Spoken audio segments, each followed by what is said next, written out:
আসসালামু আলাইকুম বন্ধুরা, আপনি জানেন কি প্রতি বছর অনেক শিক্ষার্থী রাশিয়ার ওপেন ডোর স্কলারশিপে আবেদন করে, কিন্তু দুর্ভাগ্যজনকভাবে এই বেশিরভাগ শিক্ষার্থীদের আবেদনই বাতিল হয়ে যায়। এই বাতিল হওয়াটা পড়ালেখার জন্য না বা রেজাল্টের জন্য কিন্তু না, ছোটখাটো কিছু ভুলের কারণে, কিছু বোকামির কারণে এই আবেদনগুলো বাতিল হয়ে যায়। যেই বোকামিগুলো, যেই ভুলগুলো শিক্ষার্থীরা ভুলই মনে করেন না, কিন্তু এই ভুলগুলি একটি বড় ফ্যাক্টর হিসাবে দাঁড়ায় আবেদন গ্রহণ করা বা রিজেকশনের ক্ষেত্রে। আজকের ভিডিওতে এই 7টি ভুল নিয়ে আমরা আলোচনা করব এবং এই 7টি ভুলের কি সমাধান হতে পারে সেই বিষয়গুলো নিয়ে তথ্য দিব।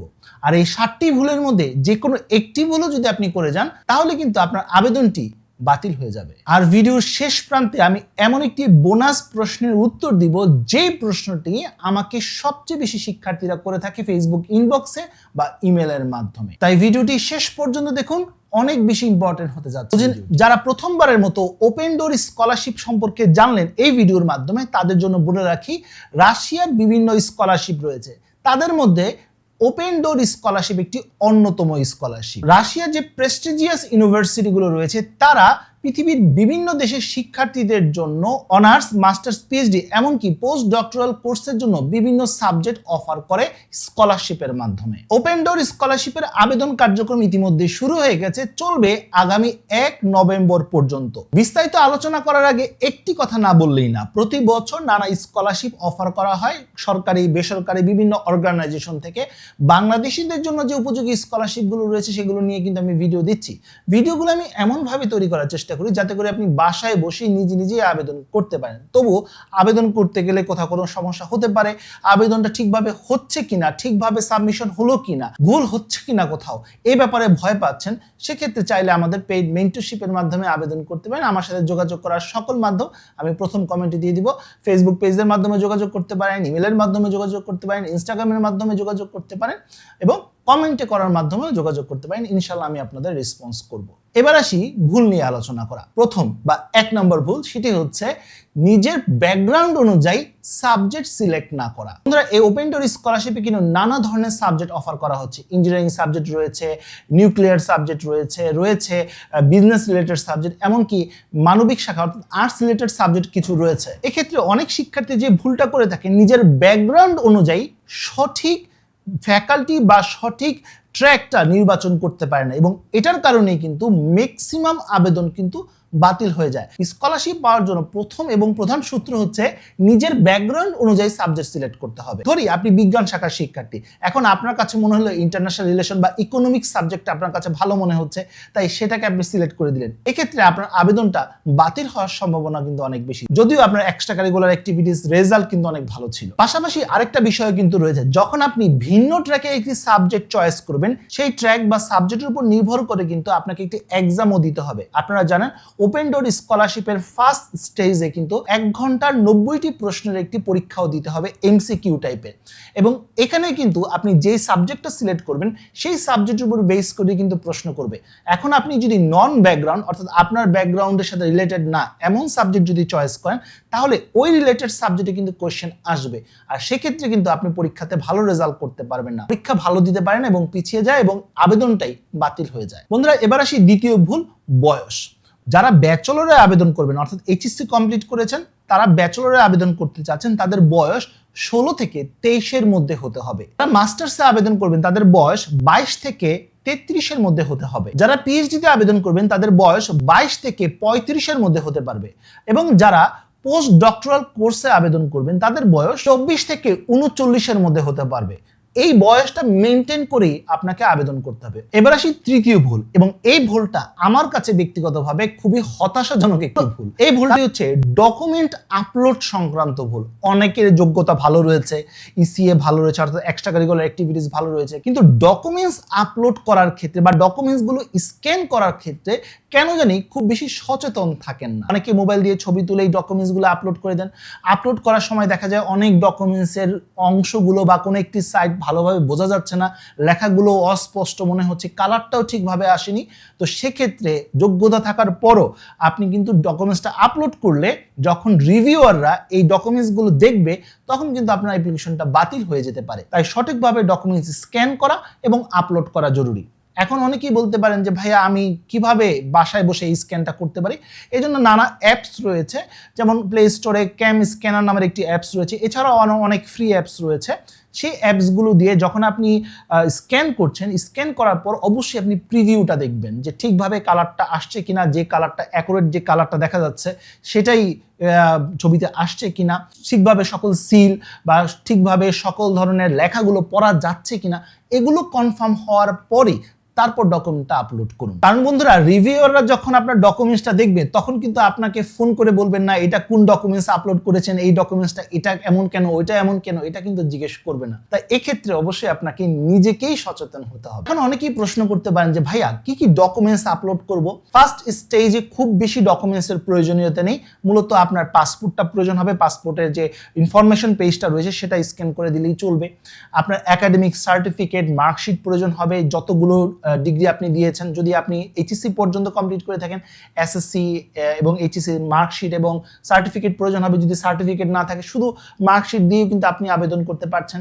অনেকেই প্রশ্ন করতে পারেন যে ভাইয়া অ্যাপোস্টাইল কি দরকার হবে? না, অ্যাপোস্টাইলের প্রয়োজনীয়তা নেই। তবে হ্যাঁ, আপনার যদি অ্যাপোস্টাইল থেকে থাকে তো অবশ্যই এটার সাথে আপনি যুক্ত করে দিতে পারেন, এতে কোনো সমস্যা নেই। এছাড়া এক্সট্রা কারিকুলার অ্যাক্টিভিটিস যদি আপনার থেকে থাকে, কোনো অভিজ্ঞতা থেকে থাকে, কোনো ট্রেনিং করেছেন, কোনো কোর্স করেছেন, সেটা অনলাইনে হোক, কোনো সমস্যা নেই, সেটা আপনি আপলোড করে দিতে পারবেন, এতে কোনো সমস্যা নেই। আরেকটি সর্বশেষ যে ডকুমেন্টসটা প্রয়োজন হবে সেটি হচ্ছে মোটিভেশন লেটার। বন্ধুরা, অন্যান্য স্কলারশিপের ক্ষেত্রে যেমন একটি ডকুমেন্টসের মধ্যে আপনি মোটিভেশন লেটারটা লিখে সেটা আপলোড করে দিতে হয়, এখানে কিন্তু তা না।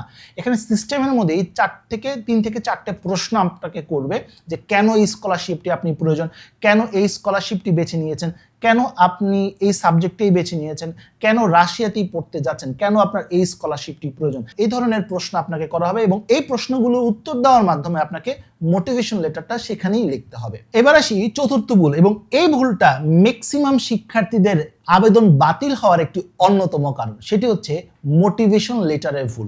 অর্থাৎ মোটিভেশন লেটার লিখতে গেলে যখন আপনি সাবজেক্ট সিলেক্ট করছেন এবং সেই সাবজেক্টের উপর ভিত্তি করেই কিন্তু আপনাকে মোটিভেশন লেটারটা লিখতে হবে, এবং মোটিভেশন লেটারেই ম্যাক্সিমাম শিক্ষার্থী দেখা যায় যে ChatGPT বা বিভিন্ন ধরনের AI যে টুলগুলো রয়েছে সেই টুলগুলি ব্যবহার করে সেগুলো থেকে কপি পেস্ট করে কিন্তু মোটিভেশন লেটারটি দিয়ে দেয়। কিন্তু এই ধরনের মোটিভেশন লেটারগুলো কিন্তু বলতে পারেন যে নিশ্চিতভাবে কিন্তু এটা বাদ পড়ে যাবে, এটা কিন্তু আর এগুলো কিন্তু কনসিডারে আনা হবে না। কারণ আপনি যেই টেকনিকগুলো ফলো করছেন, যে রিভিউয়াররা যারা রয়েছেন তাদের কাছে কিন্তু এগুলো যাচাই করার জন্য যথেষ্ট উপকরণ রয়েছে, যথেষ্ট টুল রয়েছে। তাই এই কাট কপির কাজটা করবেন না। হ্যাঁ, আপনি চাইলে এআই এর হেল্পটা আপনি নিতে পারেন, নিয়ে আইডিয়া জেনারেট করতে পারেন যে কেমন একটি মোটিভেশন লেটার হতে পারে, এমন একটি আইডিয়া নিতে পারেন। কিন্তু সেখান থেকে আপনি কাট কপি পেস্ট করে দিবেন আর আপনার অ্যাপ্লিকেশনটা অ্যাকসেপ্টেড হবে এমন আশা করাটা কিন্তু উচিত হবে না। পঞ্চম ভুল বা 5 নাম্বার ভুল, সেটি হচ্ছে প্রথমত অনেক শিক্ষার্থীর পাসপোর্ট রয়েছে। পাসপোর্টের ইনফরমেশনগুলো যখন আপনি এই সিস্টেমে আপলোড করতে যান বা লিখতে যান তখন অনেকে বানানে ভুল করে পারে, ঠিকভাবে লিখতে পারে না, পাসপোর্ট নাম্বারটাও ভুল করেন। এই ব্যাপারে অবশ্যই আপনাকে সচেতন থাকতে হবে। এর সাথে আরেকটা ভুল এর সাথে সম্পূরক রয়েছে, সেটা কি, যে পাসপোর্টের নামের বানানের সাথে আপনার একাডেমিক সার্টিফিকেট যে মার্কশিটগুলো রয়েছে সেগুলোর নামের বানানের পার্থক্য রয়েছে বা তারতম্য রয়েছে। এই বিষয়গুলোকে অবশ্যই আপনাকে খেয়াল রাখতে হবে, কারণ এগুলো দেখে তারপর আপনাকে সঠিকভাবে আপলোড করতে হবে। তাই এক্ষেত্রে করণীয় কি, আবেদন করার আগে আপনি কম্পিউটারে আপনার পাসপোর্টটা ওপেন করুন এবং আপনার একাডেমিক সার্টিফিকেটগুলো ওপেন করুন। তারপর দুটির সাথে ভালোভাবে নামের বানানগুলো মিলিয়ে নিন, জন্ম তারিখটা মিলিয়ে নিন, কারণ আপনার একাডেমিক সার্টিফিকেটে কিন্তু জন্ম তারিখটা দেওয়া রয়েছে এবং সেই জন্ম তারিখটা কিন্তু আপনার পাসপোর্টও দেওয়া রয়েছে। তাই অবশ্যই এই বেসিক ইনফরমেশনগুলো রিচেক করে চেক করে তারপর আপনি আবেদন করুন বা সিস্টেমে এই তথ্যগুলো দিন, না হলে কিন্তু আপনার অ্যাপ্লিকেশনটি বাতিল হয়ে যাবে। ষষ্ঠ ভুল, রেজিস্ট্রেশনে ভুল করা। অনেকেই আবেদন করার সময় খুবই দ্রুত, খুবই তাড়াহুড়া করে আবেদন করেন, অনেক তথ্য, নামের বানান, ইমেল অ্যাড্রেস, বিভিন্ন দিক থেকে কিন্তু ভুল করেন।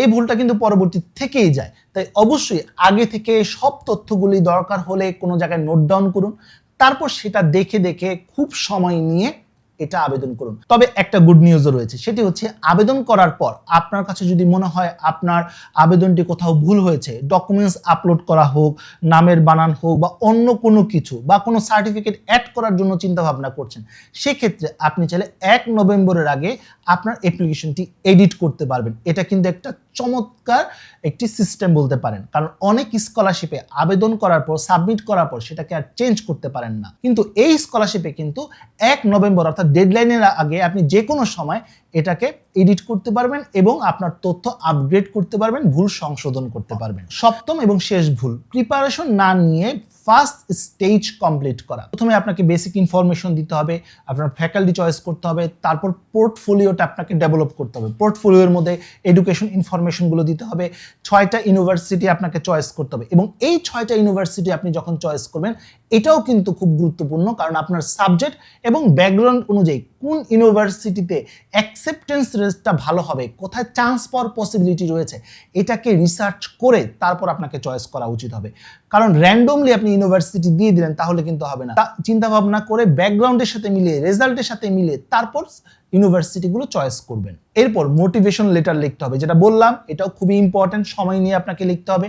এবং সর্বোপরি আপনাকে কিন্তু একটা টেস্ট অর্থাৎ 1 ঘন্টার একটি টেস্ট দিতে হবে যেখানে 90টি প্রশ্ন আসবে। অনেকেই হয়তো বা বলবেন যে ভাইয়া এই ফার্স্ট স্টেজ এত বেশি ইম্পর্টেন্ট না, সেকেন্ড স্টেপটা খুব ইম্পর্টেন্ট। ভাইয়া ফার্স্ট স্টেপে যদি আপনি সিলেক্টেড না হন তাহলে আপনি সেকেন্ড স্টেপে কিভাবে যাবেন? তাই ফার্স্ট স্টেজটা খুবই গুরুত্বপূর্ণ। তবে বন্ধুরা আপনাদের জন্য একটা গুড নিউজ, যেটা ভিডিওর আগেও বলেছি, পরীক্ষাটি আপনি 3 বার অ্যাটেম্প নিতে পারবেন। অর্থাৎ ফার্স্ট অ্যাটেম্প পরীক্ষা ভালো হলো না, আবার দিতে পারবেন, এভাবে 3য় পর্যন্ত পরীক্ষাটি দিতে পারেন। এরপর 3য় যে রেজাল্টটি আপনি পাবেন সেটাই হবে ফাইনাল রেজাল্ট। অবশ্যই এখানে আপনাকে ফার্স্ট হতে হবে এবং এক্সপার্টের গাইডেন্স নিতে হবে। বন্ধুরা ভিডিওর শেষ প্রান্তে 2টি গুরুত্বপূর্ণ প্রশ্নের উত্তর দিব, যে 2টি প্রশ্ন আমার ইনবক্সে এবং ইমেলে সবচেয়ে বেশি করা হয়।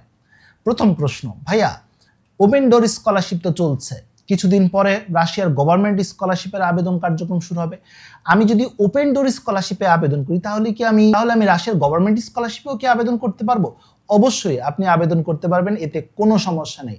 অর্থাৎ আপনি কিন্তু ডাবল বেনিফিটস পাচ্ছেন, অর্থাৎ এখানেও আবেদন করতে পারছেন এবং রাশিয়ার গভর্নমেন্ট স্কলারশিপেও কিন্তু আপনি আবেদন করতে পারছেন, এতে কোনো সমস্যা নেই। এবার আসি দ্বিতীয় প্রশ্ন। যারা এবার এইচএসসি 2026 সালের শিক্ষার্থী তারা এই প্রশ্নটি আমাকে করেছেন, কমেন্টও করেছেন, ইনবক্সও করেছেন, ইমেলও করেছেন, জানতে চেয়েছেন যে ভাইয়া আমরা যারা এইচএসসি মাত্র দিলাম তারা কি এই স্কলারশিপে আবেদন করতে পারবো?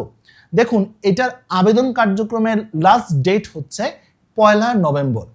এই 1 নভেম্বরের আগেই আপনার রেজাল্টও পাবলিশড হতে হবে এবং আপনার হাতে সার্টিফিকেট অথবা মার্কশিটটা থাকতে হবে, তাহলে আপনি এই স্কলারশিপে আবেদন করতে পারবেন। আশা করি ব্যাপারটা ক্লিয়ার হয়েছে। এখন আপনি চিন্তা করে দেখুন আপনার এইচএসসি রেজাল্ট কবে প্রকাশ হবে এবং রেজাল্ট পাবলিশড হওয়ার পর কত দিনের মধ্যে আপনি মার্কশিটটা পাচ্ছেন। সেটা যদি নভেম্বর মাসের 1 তারিখেও হয়, অর্থাৎ 1 তারিখে আপনার হাতে এসেছে, সেদিনও আপনি আবেদন করতে পারবেন ইনশাআল্লাহ। তাই আবেদন করার সময় এই 7টি পয়েন্ট চিন্তা ভাবনা করে তারপর আবেদন করুন, ইনশাআল্লাহ আপনার আবেদনটা পারফেক্ট হবে। আর যদি নিজের প্রতি কনফিডেন্ট না হয়ে থাকেন, আর যদি মনে করেন এক্সপার্টের গাইডেন্স প্রয়োজন, এই ভুলগুলো আপনার হয়ে যেতে পারে এবং সঠিকভাবে সাবমিট করাটা জরুরি, সেক্ষেত্রে চাইলে আমার পেইড মেন্টরশিপের মাধ্যমে আবেদন করতে পারেন। আমার সাথে যোগাযোগ করার সকল লিঙ্ক আমি প্রথম কমেন্টে দিয়ে দিব।